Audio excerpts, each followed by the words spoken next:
Maituturing pa rin daw na uri ng pang-aabuso sa bata ang corporal punishment o yung pananakit at verbal abuse. Kaya naman isinusulong ng isang grupo ang sistema ng pagdidisiplina na nakatuon sa pagpapalawak ng pangunawa ng mga magulang at ng mga guro. Balita natin ni Bam Alegre. Sa murang isipan ng mga bata ang bawat marinig at makita nila sa mga nakatatanda, nagiging tamang halimbawa. Kaya sa tulong ng isang maikling kwento na may pamagat na mantsa, itinuro sa ilang urban poor youth ang kanilang mga karapatan. Hindi sila pwedeng saktan at abusuhin. Sa lahat ng mga bata, sa looban.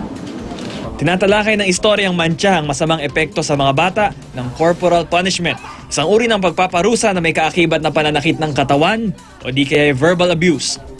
Parang mas challenging for me to write about verbal abuse since hindi siya masyadong natatakel. Parang some parents or teachers think na okay lang yan since wala namang sugat, wala namang pilat, so parang hindi masyadong nagmamatter. Pero actually, malalim din yung effect niya sa bata. Kahit sila yung mga musmos, may protection sila sa ilalim ng batas sa RA number 7610 o Anti-Child Abuse Act.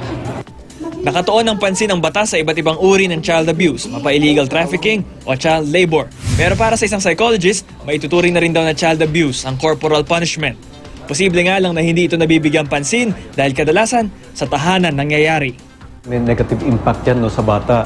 Like for example, they can start fearing the parent and then they can start getting depressed, they can start experiencing anxiety. Tapos kung ano man yung ma-feel nila from the corporal punishment, minsan nakaka-apekto rin sa ibang aspeto ng buhay. Like later on, they might experience low grades or difficulty in socializing with others. Kaya ang grupong Plan International isinusulong ang positive discipline, isang sistema ng pagdidisiplina na nakatuon sa pagpapalawak ng pangunawa ng mga magulang at guro. Hindi raw kailangan magbuhat ng kamay para turuan ng mga bata kung ano ang tama at mali. Kailangan din daw laging nakagabay sa mga pagkakamali ng anak o estudyante. Many different ways to discipline a kid, no? Like for example, nandun yung pag-withdraw ng privileges or else pagbigay rin ng mga penalties, disciplinary penalties. Like, of course, if nagkasala yung bata, the child can be told to do some household chores. Higit sa lahat, mas madali raw disiplinahin ng mga bata kung mabuting halimbawa ang mismong mga magulang at guro.